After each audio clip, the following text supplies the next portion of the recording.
The show has begun with Connor and Dom. It's the Decon Chamber.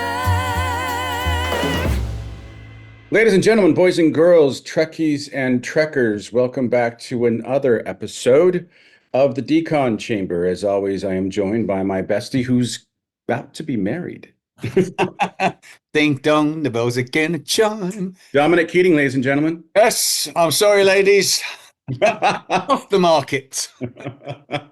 We are doing an episode of the show, episode 14, Sleeping Dogs, written by Fred Decker, who was also a supervising producer that season, and directed by Les Landau. And Les Landau comes from, not like Martin Landau, but Les Landau, his father was a big deal, and so was his brother. Academy Award for Titanic. I tried to see if he was Martin's relation. I did too. And the name that shall not be mentioned, because she'll pipe up, said no, not. So what Landaus were they? I believe that his father, he was a producer. All right. And in television, I think, in early television. And then his brother was a producer and won an Academy Award for Titanic. Oh, wow. Okay. Yeah. So and this was the last professional job Les did. This episode. Kidding. Yeah. Wow. Well, Yeah. well. I should have been nicer to him. I made his last week in showbiz a living hell. Let me tell you. Well, so we are talking about Sleeping Dogs, and you and Linda and Jolene are featured heavily in it. Yes, yeah. You're also heavily in the Evie suit. Yes, very much so. Actually, I don't know if you noticed, but by about the third scene, it's off, and we're in the undersuit. Really unattractive, dark gray. Not a very no. I mean, not great. I mean, yeah, Joe looks good in anything, but Right. We were struggling a bit in that. Those sets were great though, weren't they? I mean, they, Beautiful. God, amazing, and always just thumbs up to the construction department and the set design and Jimmy Mees, who put it all together. I mean, and Dorothy, who did all the food. I mean, that's Klingon kitchen. Oh my God. I mean, it's like going up to French table, mate. Yeah, right. They eat them when they're alive. Yes, they got live targs up at the French table, and I like the start of the show too with me, because what I liked about this episode is that it is in-house. I mean, there's the guest star Klingon girl who I think is that Gabrielle Union, I think maybe her name. It can't be Gabrielle Union. Now, why did I write that name down? It might be Michelle B. Bonita.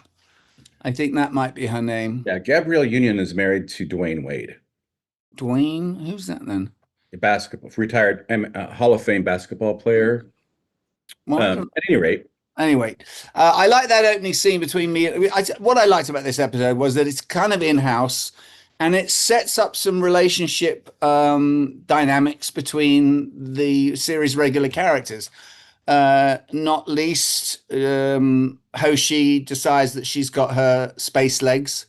Yeah. And wants to go on this away mission when we find this gas giant with the wayward, what's the word I'm looking for? Just reading a book about Columbus. I should have some sea shanty. The distressed Klingon. A distressed, Klingon ship, that's, just falling down into this gas giant's, mouth of pressure, and we go aboard. Right? Was it called a Class 9? Class 9. Gas giant? So, yeah. Oh yeah. But I like the fact that it sets up these dynamics between us. And it starts with Malcolm teaching Hoshi how to use this new phase pistol in the armory, and putting her through her paces with it's a nice scene. It is nice. You're very kind. Yeah. and quite sort of good, good golf tutor. Right. And her swing's not bad. Um, and then the fact that she volunteers to go on this mission is a nice setup. And I always laugh when anyone particularly TV shows, they let out a little, and 3 scenes later they're dead. Yeah. And so Malcolm starts coughing at the end of that scene, and You had the worst cold of all time. the next time I decided to play it. I did decide to play Man Flu. Yeah, right. Very good. I thought it was, get some comedy out of it. Right. And, Yeah, very good. I have to say, I am Man Flu man. I don't do well with any kind of flu or cold. I feel my head. I'm really suffering here. They don't understand. And I like that scene between me and John. It's rather nice. Yeah. Leaves him holding the napkin at the end, and it's some good buttons. I noticed that all the way through the episode. We had learned how to button scenes really well by now. Yeah. And we got very good at it, I have to say. I have to also say that I think it was important for Hoshi's character to do this and not be afraid anymore. It was sort of her watershed moment to determine, if she was going to be like a real functioning member of the crew. And I appreciated that. I didn't, I think at this point, the only one that we have yet to see have that is Mayweather. Is Travis, yeah, right. Yeah, it comes, doesn't it? It does. He's coming soon, and Fortunate Son? Fortunate Son, yeah. Yeah. And then, of course, the relationship between T'Pol and Hoshi is nicely developed. Yeah. And particularly in that rather moving sort of intimate scene where she takes her through that meditative process and imagines her on the rolling seas, and you can calm them and quell them. And I'll teach you how to do it when we get back. Yeah. That was an ongoing. Do you remember that ongoing expression on our set? I'll see you in court. Yeah, exactly. I know, those were the days. I mean, it's not even funny now. No. And I don't know if this is going to sound un-PC or not PC, but look, there has to be some kind of sort of fun rapport between the sexes when you're working together. All right. Yeah. I mean, I know. I think anyone at the age of 35 and under is going to be rolling their eyes at that now. But I will say this, but I will add to it this. It always comes out of a respect for the person that you work with and that you're spending time with. Yes. I mean, if you've got a good heart and come from the right place. Right. The fact is that, a lot of our humor from particularly my boomerish you're not quite boomer. Are you just on the? I'm Gen X. You're Gen X. So, we grew up with a humor and jokes that now are definitely, denied. Unacceptable. Yeah, unacceptable. And took me some education to sort of go, that's not funny anymore, Dom. And you should stop thinking and saying that. And so I have, for the most part. Yeah, right. I mean, I think that we have gone to a place where we operate socially and politically with a pendulum that is a bowling ball that gets slammed against a wall in one direction and slammed against the wall in the other direction. And I don't think that we have at this point found a stasis or a static point for where that's supposed to live. No, I think you're right. I mean, I think this new pendulum swing it's certainly new to my age-old generation, and it's certainly gone way over here at the moment. It'll come back, and but it's good that it's gone. It's good that it's gone. You hear people like Bill Maher complaining bitterly that what can I make jokes about now? Then mime and juggling artists who drop the baton. What am I left with? And that's unfortunate because this is the role of the comic. This is the role of the storyteller. This is Yeah, the role of anything that we do in communicating with each other, that is not a conversation. The way that we express how we feel about things is somewhat, and has been previously for the last several years, under assault. yeah, it Now, has. that doesn't take away the fact that there are, dirt bags and people who take advantage of their situation, but there's also we lost a bit of the fun. Yeah, I mean, and the fun of making fun of one another. Yeah. Yeah, uh, we'll see. Because you got to take it, with a pinch of salt and a wry smile. And we did anyway. I think our cast hit a good tone with that, with everyone between all the departments, and we did, take the proverbial piss out of each other. Um, but in a not in a nasty way. And Yeah, and I think it was as a result of us inherently trusting one another with, yes, the respect that one would have for another person. yeah, you're right. And again, we can always come back to having Scott Bakula at the top of the food chain, who is the most respectful and Yeah, kind person you're likely to meet on right. any film set, anywhere, anytime. He was great in this episode. He Was just good. anchors it really well, doesn't he? Yeah. He's got all the, the slight sort of. I love all his, boyish wonder at, a gas giant, and, woof, what's Right. Monday bringing, and then suddenly we're met with, frankly, a rescue mission because, she, the one girl I meet, the Malcolm, yeah, jumps him. I mean, I love that. I'm quite nimble around with all my action stuff, and the way I'm doing all the guns, the pistol stuff, and I'm looking everywhere but up. Yeah, right. And then boom, she comes plowing down on me. She was a big girl too. I mean, strong, and yes, shelves me. Uh, Yeah, I love how you would always enter a room with it like down here. yeah, down here, yeah, yeah, absolutely, yeah. I'm slightly on my toes. Uh-huh. Yeah, moving like an alley cat. I enjoyed that stuff. I really did. I liked being the action man. And so anyway, she then nicks the shuttle pod. What the hell? Yeah. Um, there's us desperately trying to read Klingon and figure out how to function this ship. Apparently, no big deal for a Klingon getting in our shuttle pod. No, yeah. Cut two. Exactly. Yeah.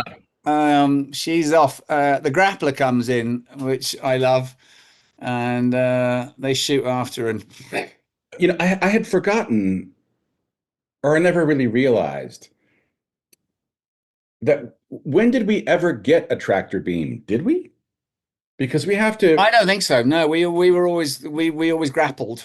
I because don't you could always just use a tractor beam and suck that thing out, and we had to use Yeah. the Vulcans. No, we didn't have that technology. We were still yeah, we were pre-tractor beam. Right. So we were still sending out fishing hooks, really. Exactly. Yes, really. But effective, I mean, we got her. I like the scene in sick bay with her, and I mean, I like the expose, as it were, of the Klingon culture. But I was slightly sort of scratching my head at the fact that Scott was reading 900 pages about the Klingons on the Vulcan database. We've had a couple of run-ins with them by now. We took what was the big lad, Tiny, back to his homeland. I Yeah, I forget. think this is at least our third encounter with them. So, but he's sort of talking about them like we barely know anything about them. I did find that slightly strange, and that no Right. one's. It was almost like Klingon 101. It's like, here you go, Yeah, guys. This is how this works. This is how they feel. This is their yeah. culture. I thought Yeah. that was a bit odd that no one sort of went, don't we kind of know about these people, don't we? And I loved, once again, Von Armstrong, the man of 1,000 Trek faces. He's the Is he one. playing? Is he playing the Klingon too? He's the one who's dying in the He video. is, isn't he? He Yeah. is. he's because he's Admiral Forrest. Is Admiral Forrest in this episode too? A No, bit? No, no. he's not. So he's just doing the Klingon, the dying Klingon, and he does Yeah, it very well. yeah. Yeah, God bless. The fact that I mean, they were good to him. They really were. The fact They that were. He played the most characters in Star Trek, and it yeah, was something like 15 or 17 over the yeah. course And to of the uninitiated eye, as it were, you wouldn't know that that was him. No, you no, wouldn't, because his voice was quite disguised and yeah, did a good job. Yeah, yeah, yeah. Well. So she's in sick bay. She's got this neurotoxin from getting pissed up on Zarantine ale. right. I love all that sort of Klingon language. We all joined in the spoils, or it's all sort of 16th century sea shanty language about taking the booty. Yeah. I love all that. What's your take on, so for 35, 50 years almost, Klingons looked a particular way. mm, And then you get to Discovery, and mm. they don't look like that anymore.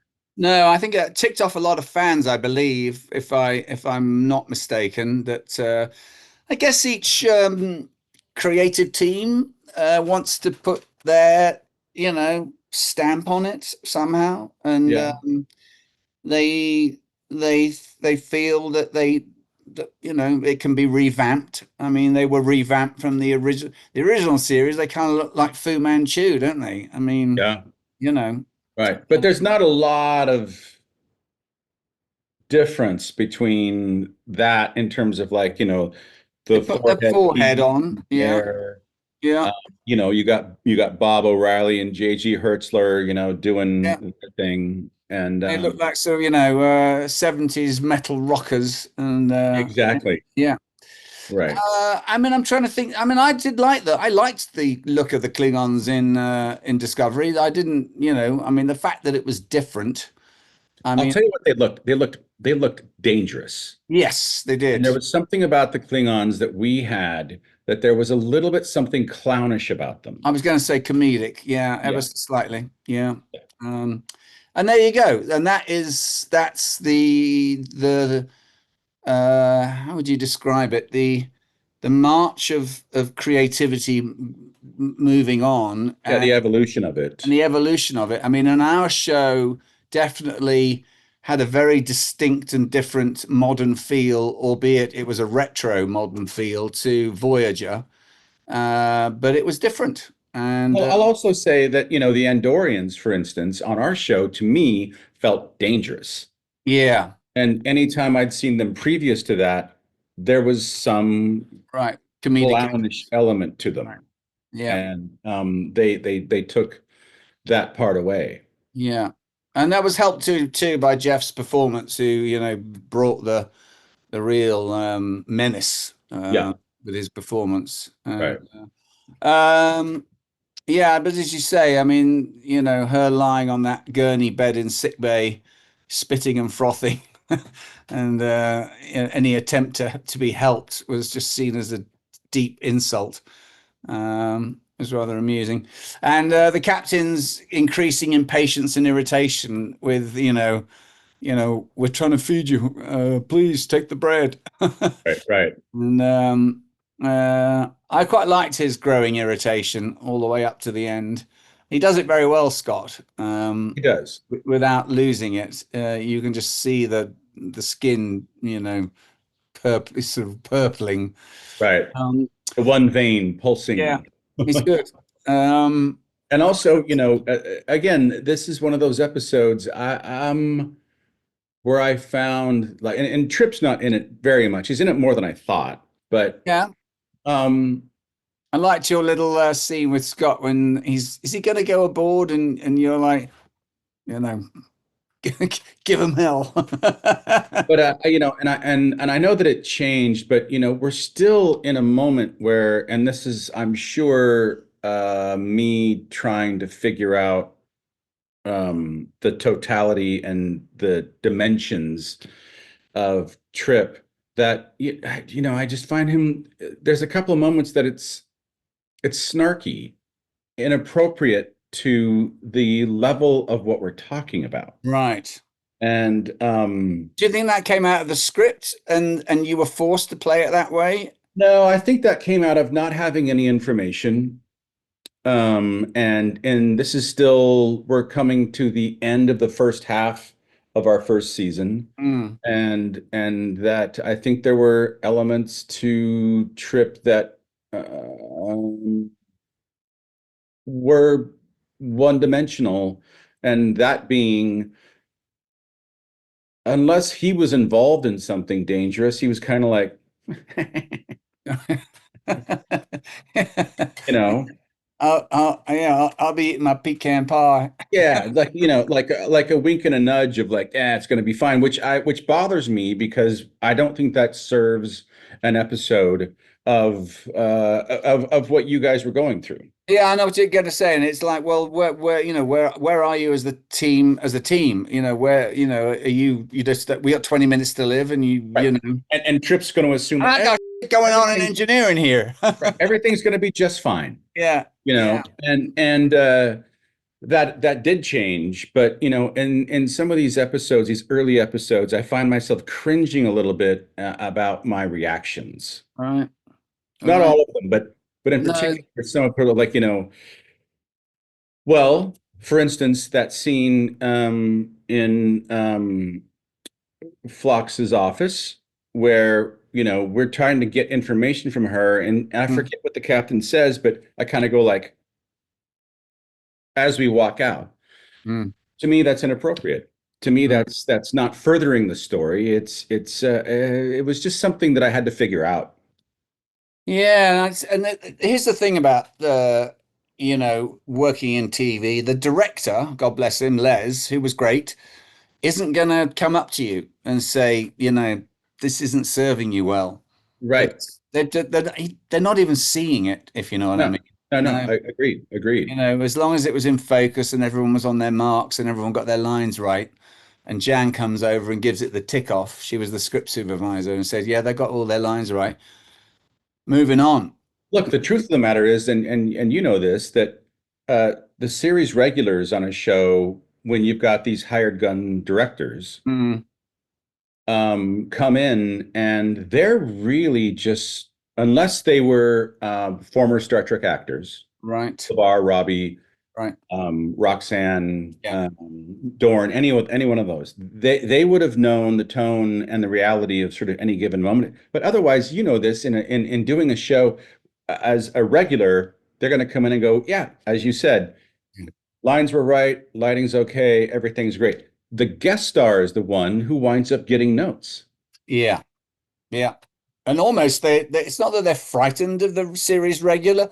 They kind of assume that we know what we're doing on the day and that that's what your character would do. Mm-hmm. And yeah. And they're not gonna pull you up on it. And Jim Conway, I noted, did pull me up a couple of times and say, look, you could do that better. But Conway was setting the tone in the pilot. Yeah. And that's also a different dynamic, but when you've got, again, in the introduction, this is Les Landau's last, I believe, directing job. Right. And full well the rules and regulations of what it works when you're doing series television. Mm. And you're right, it's the Well, series. so you're under the tick tock tock tock gun all the time, Mhm. and Yeah. and you got to come in on budget, otherwise you're never going to work again. You're never coming back. No kidding. Not unless you're someone seriously, connected and with a name. Where are we in the story of it all? Well, I want to ask you, is this episode because I will say that you most likely had the most episodes in the EV suit. Oh yeah. Was this the first one you must have had 3 or 4 days in it? Yeah, probably. Yeah, they were. They were. I mean, they were. This was. I don't think this was a particularly hard one. I'll always remember if Jolene was involved, we'd break a lot because she could do. I mean, I'm not kidding. A couple of minutes, maybe three or four, and then she'd have to take a break from the if she was wearing the backpack. It was just too much for her frame. They were Yeah. heavy, man. I mean, they were. The backpack was Probably 40 pounds total. 35 pounds. The helmet was 17 and a half pounds. That was At the hardest that part. time, until we did Minefield with me and Scott, and he had to spend a lot of time. And do you remember he put his back out? And then Right. his personal trainer guy, Mark, came on, and the suit got ergonomically, redesigned so that we now had this belt that would, much Pull like, it down. yeah, would keep it all go pushing up. Otherwise, and they did something with the helmet so that it wasn't just your neck supporting that weight. And Because they fashioned these Apple box, yes, so that we could just sit down with the and it backpack would take the sat pressure on off. it rather than having, because it was a nightmare. If they wanted to, if you wanted to rest of that before that, they had to take the whole damn thing off, and Yeah. that was as much a nightmare as anything else. Right. I would lose 5 pounds in those suits every episode. I did one. I mean, and I didn't have much to lose, particularly. Yeah. But they were, yeah. That wasn't my worst. I don't seem to remember that being the worst one. I think that one on the Comet with Anthony was a particularly bad one, and there are others coming up. I mean, I've told you. I mean, my heart used to just drop into my pants when I turn the page. They step out in their EV. Yeah. How many Yeah. pages? Oh God, 7 pages. Oh Right. God, And I'd be like, yes, not me, not me. that's a whole day. Yeah, they were. It was hardcore. But I didn't have to put the makeup on like John every time. Thank God, Right. I couldn't. I couldn't have done it. I mean, the two or three times I did do it, it just ravaged me. I mean, it would have. I wouldn't look like this now. Let me tell you. I Uh, mean, we all had trade-offs that we had to deal with. yeah. So yeah, and look, I mean, yeah, you had to be beautified, and that didn't. That was, that didn't take a. I remember in particular this episode. This is the first episode, I think, where I'm like, you're really blonde this episode. You really were. You were Yeah. golden boy. Yeah. Yeah, I feel the song coming on. Um, so we now got to figure out how to function this Klingon ship, and try and get it out of it's plunging deeper and deeper into dense atmospheric pressure of the gas giant, and we are in danger of being imploded. And we now have no escape shuttle. And we've got 20 minutes, half an hour, but 20 minutes. Yeah. And so we come up with the bright idea. I love that moment when she goes, photon torpedoes, and Malcolm's over there like catnip. Yeah. Photon torpedoes. What are they? They sound Got a interesting. couple of those. So we start blowing those up 2 by 2 to try and get some lift, and it doesn't really work. Yeah, you get like 200 meters or 200 meters, yeah, and then we do the whole lot, and at the risk of blowing us all up. But the captain's on his way back by now with said Klingon lady, and I'm trying to think when she gets to the ship, how does she help us out of it? I can't remember. Well, she is convinced because if she allows her crew to die, the dishonor Right. that she would incur would be significant, and not trying would be, worse than death. Yeah. Our wonderful executive producer, Mr. Dave Tabb, is in the house today. God bless him. Thank you, Dave. Thank you, Dave. Thank you very much. Thanks, pal. It's good to be here. Hey everyone, Connor here. We just want to take a moment to thank you so very much for tuning in and being a part of the Decon Chamber family. Your support keeps us going, and we couldn't do this without you. And if you love what we do and want to help us even more, please consider joining us on Patreon. You'll get exclusive perks, behind-the-scenes content, and even opportunities to chat with us directly. And don't forget to check out our awesome merch, because who doesn't want to rep their favorite podcast in style, baby? Every little bit helps, I promise you. And we're really very, very grateful for all of you who make this show possible. So thanks for being there. And please enjoy this episode of the Decon Chamber. So anyway, I guess we inoculate the rest of them because they all come around by the end, don't they? Right. And those sets were fantastic. I mean, I do remember that, and they were extensive too. And I don't know how they did it. I don't know how they did it. I mean, they literally used to do it over within 3 or 4 days. I guess they were building these things in another construction warehouse, and then they'd wheel them in. I don't quite know how. I'm trying to think to get them into stage 9 I guess there was a back door, because those doors that we walked in to go to stage 9 were just tiny. But I'm assuming that there was some big giant doors on the other side of it that we never really saw. Right. Yeah, and they must have they wheeled them in there, and they were fantastic. We had a lot of fun on that episode, and it was fun working with Joe and Linda. Was it the first time that the three of you had really? Kind of, yeah, really, and Malcolm was a bit sort of headless chicken at times. I did notice that he might have kept a cooler head. Jolene to Paul kept the cool head all the way throughout.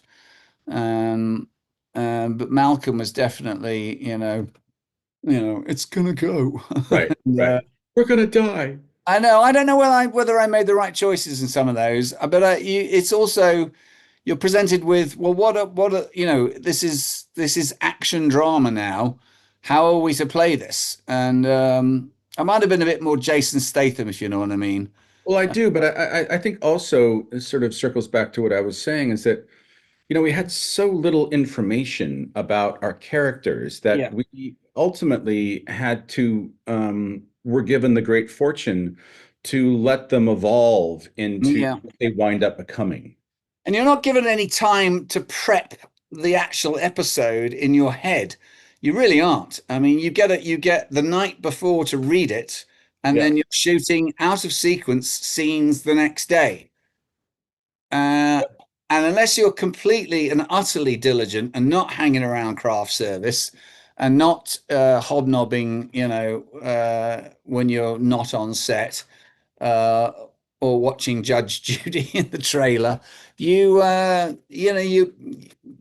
might be, frankly, a little underprepared, more underprepared than you might hope to have been had you not, been having a cup of coffee, chit-chatting at craft service table. I don't know about that. I just think that the reality of series television and the reality of our show did not allow for a lot of excavation. Preparation is the wrong word. You didn't have a lot of time to delve into your character. The question that we had was that ultimately we wound up discovering our characters as we moved on in working on the show. Yeah, and obviously, watching what you've done and going, yikes, that bit didn't work. Don't do that again. Do that again. Because it really, I mean, there's a lot about acting that is just like, oh, that's good. Yeah. Mm-hmm. I'm recently watching Tom Hardy, who we all met at that time, pretty much around right now. He's coming up. Yeah. He came to do Nemesis. And he's doing a show called Mobland. I don't know if you've looked at it. He's fantastic. So good in it. He has found this is his niche. Much like Ryan Gosling found it in Barbie. I think he found his slot. If you want to, I don't want to slot anyone, but if what they're really good at, Ryan is a comedic actor. and he's going to do great in comedic adventure drama stuff, you know. And it's in my mind, in for both of them, it's recognizing the minimalism Yeah, in terms of the trust of what you're doing. yeah. And Tom's doing that in Mobland in spades, In spades. absolute spades. He's so good in it, Yeah. and God bless Pierce Brosnan. Never been better. Oh, Uh, it's fantastic. I'm loving it. He's chewing the scenery, but doing it brilliantly. Yeah. And Helen Mirren, you know, is a match to that as much as any time. And who's the Irish brother? What's his name? Paddy Considine. Yeah, He did he's a had a movie career that called I've always envied. he did a movie called In America that Yeah, is yeah. so wonderful. That was the one that really shot him through the roof. Yeah. Yeah. And he's great in this. Mhm. Yeah, it's a good show. I'm really enjoying it. So here's the thing. The only one that I feel can just dial it back in is the twat son. Well, I don't know how far you've got. I'm caught up. Oh, well, he's dead now, so spoiler. He's dead. Yeah. He goes to do that diamond deal in No, no, Rotterdam. no. Not the oldest brother. The younger one with the blonde. Oh, the young one. You don't. Oh, I think he's good. No, I think here's the thing. You don't want to Remember put that that night we all kid. spent with Miggy in that apartment in London? Remember Liam, that little Liam? Yeah, yeah, yeah. He's little Liam. Oh, yeah. But the He thing, is. There's a certain sort of look and ilk to that London scallywag, and he's it, mate. Yeah, yeah, yeah. yeah. I think part of it too is that, I think everybody is doing, look, you've got Tom Hardy really subtly being incredibly dangerous. Yeah, he's so still and yeah. And you've got There's a Pierce lot of Brosnan. actors that think that they're doing Clint Eastwood by doing nothing, but they're just doing nothing. Yeah, exactly. There's nothing going on. Right, right. And he's doing Clint Eastwood, but there's a lot going on, and his groundedness in this is Yes. really, really good. Right. He's found his niche and Yeah. full marks. Yeah, Hold on. yeah. Um, Back to our show. back to our show, the Mobland of Star Trek. What else to say about it? So we end in the decon chamber. You do. Yes, we do. It's so camp, isn't it? I mean, it really is. I was buff, man. I have a question. I didn't quite understand at the end of the episode why T'Pol says rerun the tests. Well, apparently it's so nice in there, I guess, and relaxing. I had not thought of the decon chamber in terms of that, but apparently that was the inference, is that, it must be This is nice. a bit like a sauna, and Okay. Yeah. two scantily clad ladies sitting next to you. Yeah. All upright and It's not either this or touching go each and other. clean the guns. Right. Go check for some more microbes. Why don't you? Yeah, that was a funny sort of end to it. I will say one of the things that I appreciated, which I wish we would have seen more of in our show, was the unique relationship that T'Pol and Hoshi could have had. Yeah, I'm sure I've got to see it when we see it, but I'm sure they do, excavate that a little more. But no, as you say, they certainly push you two together, and that became the sort of the emotional drive. My disappointment with a lot of our show was that I thought we were going to be something like ER in space, where each episode would be about the interaction of the series regular characters,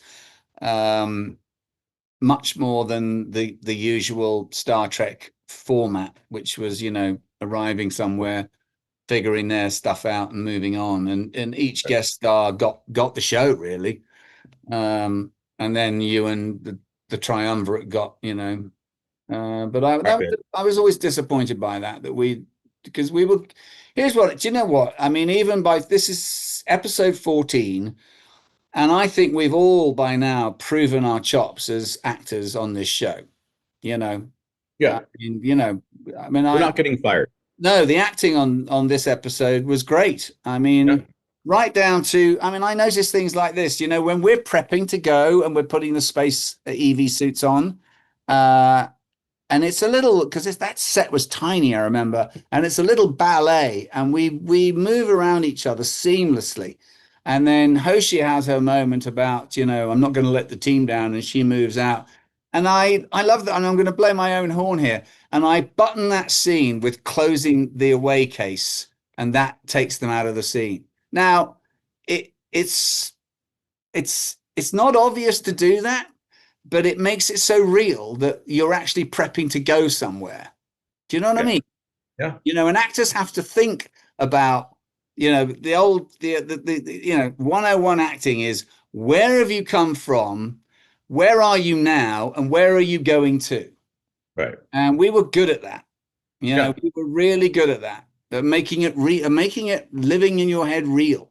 Yeah. Right. Yeah. I think that working on our show and working in film and TV,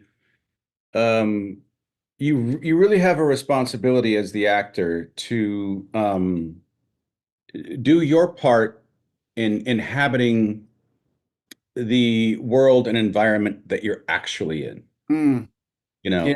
And that's your job. And I know that, gosh, I saw Bill Nye talking about this. Mhm. And he's of the school that, you read the script 250 times out loud, and then you know everything, and you get there with a freedom. But the reality is that, we get to these points, especially in series television, which is different than a movie by a million miles, where you have to sort of get in there and how do you humanize and normalize an environment that, one, for you as a human being is not natural, No. and two, as a storyteller, not natural either, because it's all over the place. You never know. You'd be shooting out of sequence. Yeah, right. Yeah. No, you have to be on your toes, and in a lot of scenes, even our button pushing, I love it when we're flying the shuttle pod, and it's just a camera facing you, and then there's 8 people behind the camera, but you're pretending you're flying a shuttle pod, and you're looking at the C-stand with this tennis ball on it. That's your focus point. And you have to actually believe you're flying that goddamn shuttle pod to the gas giant. And I think Isn't there a scene in this episode where, in one of many few times, or just this time, where you get to see the captain on the screen?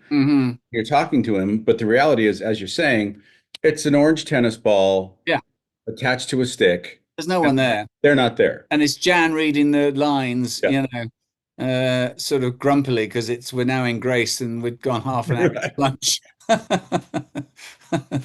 Please get the lines right. Yeah, please get the lines right. Not you, Connor. We'll work through that. But it's a pretty good, solid episode all round. Yeah. I also liked how Les moved the camera, in these spots, and it's so easy. And there are some episodes that we have where the camera doesn't go anywhere. It's no. But the three of you are maneuvering through this environment, and I thought he did a very good job with that. Thank you. Yeah, I like the fact that he had it set up, and a couple of scenes we'd come in. And it would be it'd be like almost Hitchcockian. You'd come from far and you'd come into focus, and there'd be suddenly 3 faces staring at some Klingon, clipboard. And I can never look at a scene that requires flashlights. Again, I know. I know. Whatever show you want, any FBI, we're going to flash the ceiling. We're going to hit your chest. Yeah, any procedural. Yeah. It's like, yeah, we know what they're doing. Yeah, exactly. Highlighting the scene. It's hilarious, isn't it? Yeah, We did it well. They were good we did. flashbacks too. Should have pinched one of those. Yeah, right. No, but I enjoyed the episode, and I'll be honest. I've heard again. I haven't gone back and watched this series scene by episode by episode until now, and in terms of what we're doing about evaluating it and critiquing it and talking about it, you know, we're we're moving on pretty well in this. Mm, We're doing a good job of selling the Enterprise. yeah, we are. Yeah. Um, and the fact that, given it's our first steps, faltering, albeit some, we're not messing up too much. And yeah, I think so. I think it's quite well balanced. And yeah, I'm just looking at some of my notes to see what else I wrote down here. Um, It was a yeah, I proper, mean, I was looking at is the fact that Hoshi is the one that says blow all the torpedoes yeah, up is a nice. I really liked that. I do too. Yeah, Yeah. because and Malcolm looks at her like, "What are you crazy? We're gonna die. Can we take one back Right. Exactly. as a pet?" It was a really good, as you call them, road show episode. Yeah, yeah, yeah, really, yeah, indeed. Uh, what else did I look at? Yeah, we've talked about the kitchen and the gach, the live work. Well, they were dead worms, but And then those boar-like animals that they, dogs. Yeah, yeah. yeah, and that wasn't cheap because they were CG'd. Hmm. And, that would have cost a bit of money. In fact, there was quite a lot of CG when you look at it. I mean, that whole gas giant was CG, I'm sure. And And I also have to say, our show might be the end of how classic shows looked and made a transfer into it's acceptable. Listen, believe me, fans, we've all seen episodes of different Star Trek series. You're like, holy smokes, that looks ridiculous, mm, you know. And mm, I think that we were still shooting on film mm, at that time. mhm. And I think that we did a good bridge to what we're seeing on television The now. modern era of Yeah. the show. Yeah, agreed. Uh, yeah, I think you're right. I mean, not to disparage Voyager but I mean, some of that early stuff was Well, the technology was the technology. That's something still a that bit filmically clunky. Yeah, okay. agreed. And we Storytelling got was there, right. but yeah, the actual, things are always dated by their time period. I mean, they just are. Look at 70s TV, look at 80s TV. You can't disguise the fact that that was an 80s telly program when that was a Right. 70s telly program. But yeah, we definitely this version of Star Trek definitely elevated it to the modern era's eye, and we've often said this that I think they trod that tightrope rather well, Hmm. in so much that it was a prequel and a retro show, but with it was, turn of the century uh, audiences looking at now who were used to looking at quite modern scapes. Do you know, I was watching the CBS Evening News last night, which I haven't done in a long time. I don't know. It looks like Norah MacDonald's gone. I don't know if that's No, not Norm Macdonald. It was George Wendt. No, I'm looking at CBS. Sorry, did I say ABC? Yes, but you're talking about George Wendt passing? No, I'm talking about no. The reason I'm telling you, I'm watching CBS's Evening News Okay. with God, and I like him too. Who's the blonde guy that always turns up for the big political? I don't know. There's an I African. watch ABC. You don't. Well, of course you do. Walla walla. Anyway, the reason I bring this up is not necessarily for the newscasters. It's they're using the same technology now in their show in the news as they're using on Strange New Worlds. Oh, with the big. They've got the big scape, man. Oh, do they really? Oh, they do, and they've got the floor scape. So that when the weather guy comes on to tell you about all those appalling hurricanes and tornadoes in Kentucky just now, he's standing in on the map and looking down in color at the storm moving through, and they've got that whole scape. It's incredible, and I was like, wow. Yeah, it's the world we're used to now. Yeah, no kidding. Yeah. I mean, literally, they showed you the formation of a tornado with that scape there on the news floor. And it was, I know. Well, I think we've covered all the bases. Yeah, my cold comes and goes. I quite like, you know, I mean, you know, when I start Dom with a very bad cold, but he does give me an injection. I was aware of that the injection would have made me feel better, and then it comes back again when it wore off. I don't know. I used it to comic effect. to be perfectly frank, it was like, you know, if I thought I could get a laugh out of it, I was going to use it, and hopefully people thought it was funny. It was funny. It was good. Good. Yeah, we were a good cast, you know, because we did have a versatility where we could be deadly serious and very emotional, and then we could be quite flippant and amusing. And that went for all of us. It really did. Yeah. Agreed. Yeah, John was particularly good at that. And yeah, the more I watched John Billingsley, the more I think I used to make fun of him when we were doing the show. But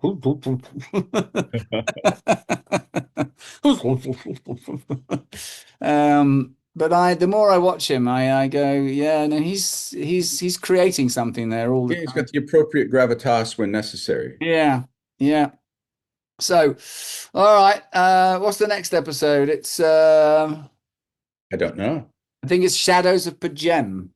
Oh, yeah, and yeah, that'll be that's more Andorians. So more Andorians, and now we've already seen them in the Andorian incident. Andorian incidents, and now we're going back to revisit that and find out that they weren't so misguided at all. Yeah, I think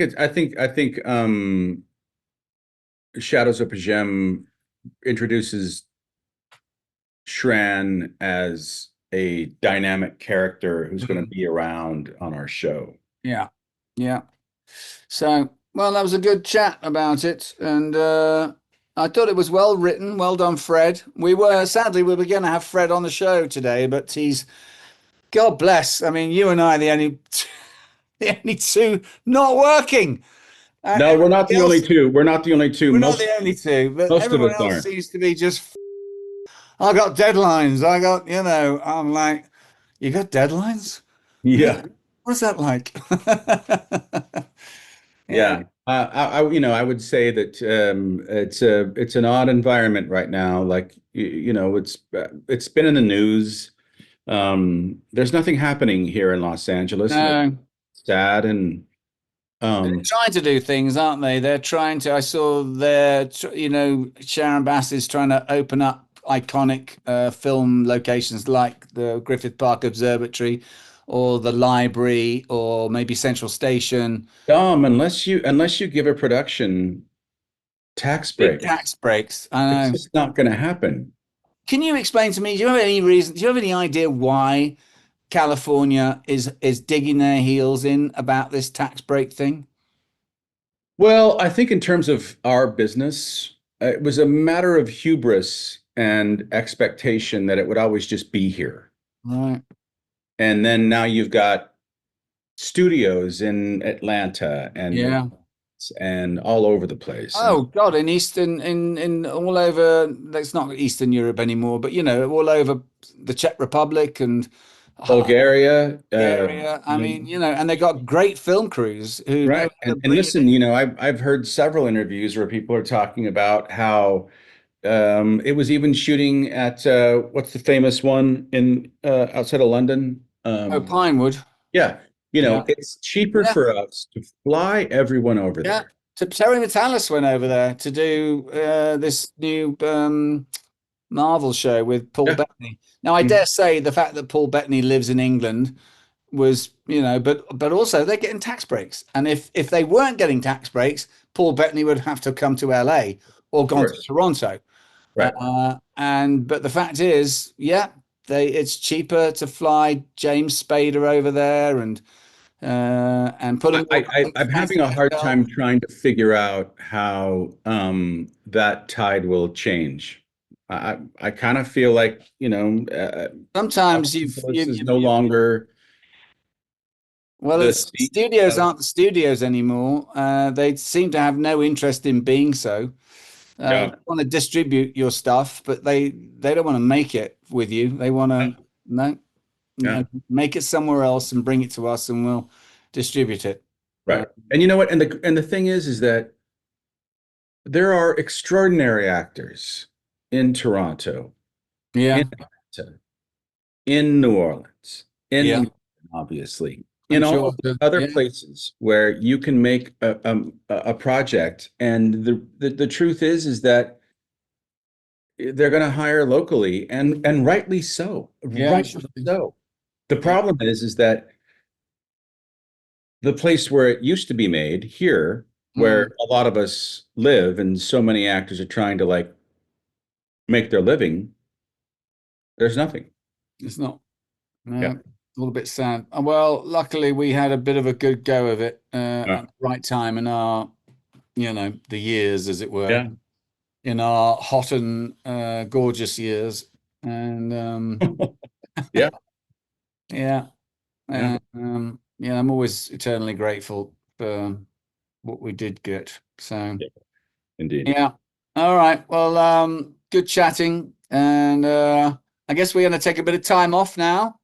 We've got a couple of Yes. great episodes in the bank, which we haven't even talked about much. Two things to talk about. Please have a look at the merch. And there is a logo down there for you to QR code. And there you are, the decon chamber. Well, actually, it took the decon chamber from the logo behind you, but it still looked good. Good. And I'm going to say it again because KCRW and NPR are under threat because of the potential cuts to federal funding for public radio and PBS. Much like them, we need your support in dollars. I don't want to be the harbinger of doom and gloom, but I don't know how much longer we can go on supporting or doing this show without that support. So I'll also say that, look, we all know that doing a podcast now has turned into yeah, the millions of fish in an ocean. yeah, If you do like our show, yeah. show up for it. Yeah. If you want to be a part of this, and we want you to be a part of this, we need your help. And if it's a one-time donation and you can't afford the $10 a month, and I think maybe we're going to organize that number. We may do a $5 a month Patreon membership. I think because if you all just put $5 in, if 10,000 people put $5 in, we could make this show forever and a day. If you enjoy this on Sundays at 11 o'clock Pacific time, whatever time it is for you, if you enjoy this and want to see more of it, please support. we need your help. Because we need your help. It's God knows, I don't want to come off to Mother Teresa, but we're doing this for nothing, for the love of it. And but it costs money to edit. It costs money to do the social media, and we don't have any. So you may have noticed that the social media has gone away for the time being because we just can't afford to pay for it. So Yeah. There you go. I've said my piece. You know, I'm always saying my piece, but I know who you are. I've met some of you, and you're not wealthy enough. You know who you are. Get your hand in your pocket and help us out, please. I really can't say it firmer than that. We love doing this. We want to keep doing this. And we enjoy that you enjoy it. And so, you know, it needs to be a communal effort. yeah, it does. All right. With that said, Nanu Nanu, have a great little summer. I'm getting married in 4 weeks, and I shall come back a reformed man. What? No more. I'm going to get my last F's and blinds in. Honestly. All right, you guys. All right. Ciao.